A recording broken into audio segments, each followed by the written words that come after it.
바울은 3차 전도 여행을 마무리하고 예루살렘으로 돌아가고 있습니다.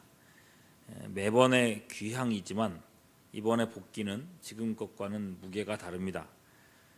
20장 23절에 보면 오직 성령이 각 성에서 내게 증언하여 결박과 환난이 나를 기다린다 하시나.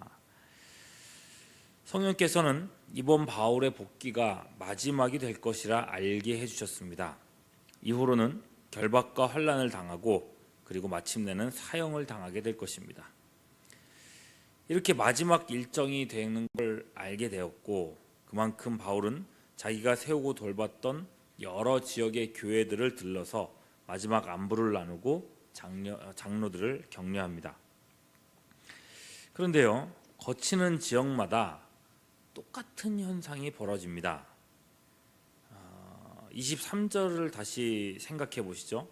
오직 성령이 각 성에서 그것을 알려주셨다. 20장 21절에 성령께서는 바울이 거치는 모든 성읍 사람들에게 바울이 지금 순교의 길을 가고 있다고 알게 해주셨습니다. 그래서 지금 만남이 마지막 만남이란 것을 알게 하신 거죠. 오늘 말씀도 마찬가지입니다. 긴 여정을 지나서 3절에 보면 두로에 당도했습니다. 이제 이 배에서 내려서 도보로 예루살렘으로 가는 일정입니다.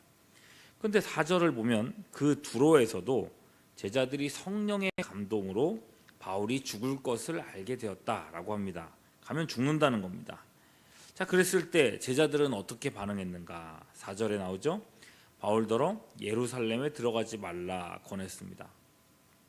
제발 그 고난과 죽음을 피하라고 했습니다. 8절에도요. 도로를 떠나 이번에는 가이사랴에 들렸습니다. 가이사랴에는 빌립 집사가 살고 있었는데 10절 아가보라 하는 한 선지자가 와서 성령의 이름으로 예언을 하죠. 바울의 띠를 가져다가 자기 수족을 잡아매고서는 이 띠 임자를 결박하여 이방인의 손에 넘겨줄 것이다. 또 고난을 당하게 될 것이다.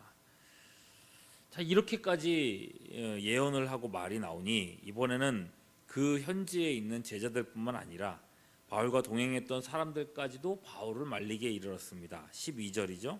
우리가 그 말을 듣고 그곳 사람들과 더불어 바울에게 예루살렘으로 올라가지 말라 이렇게 권했다는 겁니다. 여러분, 이것이 당연한 반응입니다. 심지어 울면서 바울을 말렸습니다.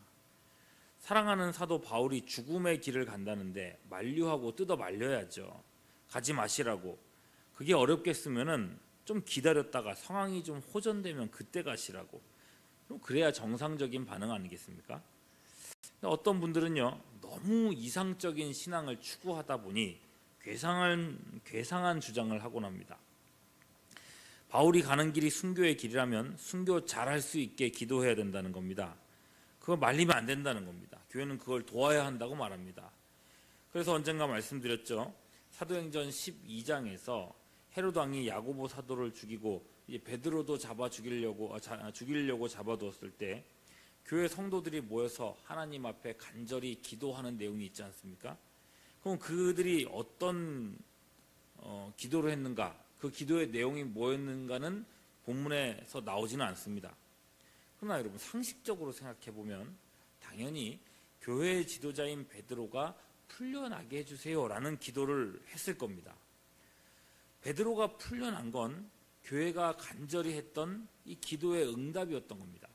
그럴진데 어떤 분들은요, 그때의 기도가 베드로를 살려주세요라고 하는 수준 낮은 기도가 아니었다고 말합니다. 당시의 성도들은 요즘 사람들보다 영성이 더 뛰어나서 베드로 사도가 배반하지 않고 잘 순교하게 해달라고 기도했다라고 말하는 겁니다. 신앙의 수준이 그 정도는 돼야 한다는 거죠. 여러분, 그 말이 맞다고 치면요, 중한 질병에 걸린 성도의 경우에는 병 고쳐달라고 기도하면 안 될 겁니다. 아니, 그 좋은 천국 믿는 사람이 죽을 병에 걸렸으면 죽어서 천국 가기를 바라야지 무슨 병 낫기를 바라냐, 그런 얘기를 하는 겁니다. 여러분, 이게 얼마나 비성경적인 태도입니까? 야고보서 5장 14절 15절을 보면요, 병 걸린 사람을 어떻게 대해야 하는가가 나옵니다. 이렇게 적혀 있어요. 너희 중에 병든 자가 있느냐? 그는 교회의 장로들을 청할 것이요 그들은 주의 이름으로 기름을 바르며 그를 위하여 기도할지니라. 믿음의 기도는 병든 자를 구원하리니 주께서 그를 일으키시리라. 혹 죄를 범하였을지라도 사하심을 받으리라. 이어지는 16절은 이렇게 말합니다. 그러므로 너희 죄를 서로 고백하며 병이 낫기를 위하여 서로 기도하라. 여러분, 믿음의 기도는 병든 자가 죽어 천국 가리라가 아니라 병든 자를 구원한다고 말합니다. 그렇기 때문에 우리는 병이 낫기를 위해서 기도해야 된다고 말했습니다. 중한 병에 걸린 사람일지라도 희망의 말이 필요합니다. 그의 회복을 위해서 기도해야 합니다. 병과 싸울 수 있도록 자꾸 용기를 줘야 합니다. 그게 바른 신앙입니다. 장례식장에서도 마찬가지예요. 슬픔에 절규하는 유족들이 있는데 예수 믿는 사람이 그렇게 울면 덕이 안 된다고 막 말립니다. 어떤 이단은요, 아유 뭐 천국에 가게 됐으니 잘 됐다고 박수를 칩니다. 그러니 이단입니다. 얼마나 단순하고 어리석은 판단입니까? 당장 성경만 보셔도 알 수 있어요. 스데반 집사가 순교했을 때입니다. 사람들이 돌을 들어서 스데반을 돌로 쳤을 때 스데반은 성령에 충만해서 이렇게 소리쳤습니다. 사도행전 7장 56절, 보라 하늘이 열리고 인자가 하나님 우편에 서신 것을 보노라. 천국의 영광을 받습니다. 그렇게 그의 죽음에는 조금의 두려움도 없었습니다.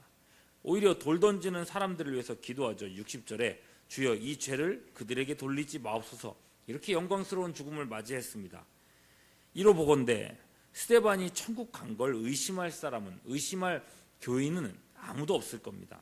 그랬다면 여러분, 이런 식으로 생각했다면 잔치를 벌여야 되지 않겠습니까? 야, 천국 갔다. 천국 환송식을 하면서 즐거워해야 되지 않겠습니까? 박수도 치고 춤도 추고. 아닙니다. 사도행전 8장 2절은 이렇게 말합니다. 경건한 사람들이 스데반을 장사하고 위하여 크게 울더라. 크게 울었습니다. 여러분, 그 영성 깊은 초대교회 성도들이라 할지라도 스데반이 천국 간 걸 분명히 알았다 할지라도 죽음 앞에서는 슬퍼했다는 겁니다. 그 헤어짐 앞에서는요. 크게 울었습니다. 그의 죽음을 아쉬워하고 아까워했습니다. 오늘 본문으로 돌아와서 생각해 보시죠. 성령께서 바울이 들르는 성읍 성도들에게마다 바울의 죽음을 알게 하셨습니다. 그걸 안 성도들은 한결같이 바울의 예루살렘 방문을 만류했습니다. 심지어 바울과 동행했던 일행들조차도 바울을 말렸습니다. 그렇다면 여기서 질문을 하게 되죠. 성령님은 왜 성도들이 바울을 말릴 게 뻔한데도 그들에게 바울의 순교를 알게 하셨을까요? 이 질문을 하는 이유가 있습니다. 바울이 예루살렘으로 가도록 하는 원인이 바울 자신이 아니라 성령이시기 때문에 그렇습니다. 20장 22절에서 이렇게 말해요. 보라, 나는 이제 성령에 매여 예루살렘으로 간다. 성령께서 바울을 지금 예루살렘으로 이끌고 계십니다. 그렇게 성도들이 그렇게나 만류를 해도 바울은 그 걸음을 지체하거나 되돌릴 수 없었던 겁니다. 바울은 성령에 충만했고 성령의 이끄심에 민감했습니다. 성령이 원하시는 길을 가는 것이 바울의 기쁨이며 원함입니다. 바울은 억지로 가고 있지 않습니다. 눈앞에 죽음이 기다리고 있었지만 그것이 주님이 원하시는 길임을 알았기 때문에 그 마음이 흔들리지 않았습니다. 13절에서 이렇게 대답하지 않습니까? 여러분이 어찌하여 울어 내 마음을 상하게 하느냐? 나는 주 예수의 이름을 위하여 결박당할 뿐 아니라 예루살렘에서 죽을 것도 각오하였노라. 성도들은 바울의 의지를 꺾을 수 없다는 걸 확인했습니다. 이제 성도들이 할 수 있는 일은 무엇일까요? 그를 위해서 기도하는 것뿐입니다. 바울의 달려갈 길과 남은 사명의 일들을 감당하도록 그의 삶과 죽음을 통해서 하나님만이 영광 받으시도록 기도했습니다. 바울이 다녀간 곳마다 성령이 이 일들을 알게 하신 그 결과는 뭐였냐면 결국 기도였습니다. 어제 말씀에 에베소 교회 성도들과 헤어질 때도 보십시오. 20절 36절에 보면 이 말을 한 후 무릎을 꿇고 그 모든 사람들이 함께 기도하니 다 크게 울며 바울의 목을 안고 입을 맞추고 다시 그 얼굴을 보지 못하리라 한 말로 인해 더욱 근심하고 배까지 전송했다 했습니다. 오늘 말씀 두로에서 헤어질 때에도 5절 보시면 바닷가에서 무릎을 꿇어 함께 기도했습니다. 성령께서 성도들에게 바울이 당할 고난을 알게 하신 것은 결국 바울을 위해서 기도로 동역하게 하심입니다. 바울이 고난당하고 죽음당하는 것을 원치는 않았지만 그것이 하나님의 뜻이라면 그 사역을 끝까지 감당할 수 있도록 기도하게 하려는 것이었습니다. 지금 바울은 성령에 이끌려 나가고 있지만 다가온 환난과 멸시는 사람이 감당하기 어려운 것입니다. 바울 자신도 그걸 너무 잘 알고 있습니다. 사실 지금까지의 사역들도 혼자의 힘으로 감당했던 게 아닙니다. 지금까지 사역에서도 바울은 끊임없이 자신을 위해서 기도해달라고 요청해 왔었습니다. 에베소서 6장 19절 또 나를 위하여 구할 것은 내게 말씀을 주사 나로 입을 열어 복음의 비밀을 담대히 알리게 하옵소서 할 것이니. 하물며 앞으로 바울에게 남은 길은 지금까지와는 비할 수도 없는 고난의 길입니다. 더 많은 기도의 동역이 필요했던 겁니다. 그래서 여러분 내일부터의 말씀에서도 보시겠지만 예루살렘에 입성하고 붙잡히고 재판받고 로마로 향하는 모든 과정에 성령님의 간섭과 역사하심이 줄곧 있어 왔습니다. 그렇게 해서 로마에서 복음을 전하며 순교하기까지 바울은 혼자가 아니었습니다. 바울을 위해서 기도하는 수많은 교회와 성도들이 함께였다는 것입니다. 여러분, 기도의 다른 이름은 동역입니다.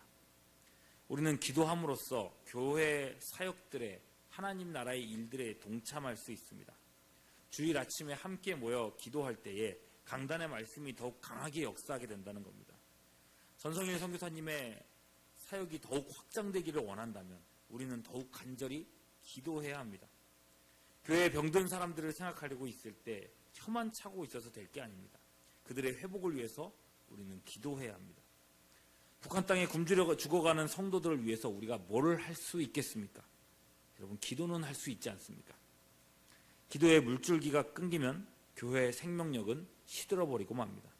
하나님의 일은 기도 없이 이루어지지 않습니다. 성령님은 오늘 아침에도 기도의 자리로 우리를 불러주셨습니다. 기도해야 될 수많은 제목들이 있습니다. 오늘 아침에도 기도함으로 하나님의 일에 동참하는 우리가 되기를 바라고 기도의 물줄기가 다시금 힘차게 흘러가는 우리 교회가 될 수 있기를 주님의 이름으로 축원합니다. 기도하시겠습니다. 오늘 아침에도 우리가 깨어 기도하게 하여 주옵소서. 기도하는 가운데 하나님의 사역에 동역하기를 원하오니 영혼을 위해서 기도할 때 한 영혼이 구원받게 되며 병든 자들을 위해서 기도할 때 그들이 치유되며 주의 나라와 영광을 위해서 기도할 때 우리가 그 영광을 목도하게 하여 주시옵소서. 우리 교회가 기도하는 교회가 되기를 원합니다. 기도에 열정이 넘치게 하사 성도들의 심령이 야성을 되찾게 하여 주시옵소서. 오늘 이 아침에도 우리의 기도를 주님께 의탁하오며 우리 구주 예수 그리스도의 이름으로 기도하옵나이다. 아멘. 지금은 우리 구주 예수 그리스도의 크신 은혜와 거룩하신 하나님 아버지의 극진하신 사랑하심과 성령님의 교통하심이 함께 예배드린 모든 주의 권속들 위해 이제로부터 영원토록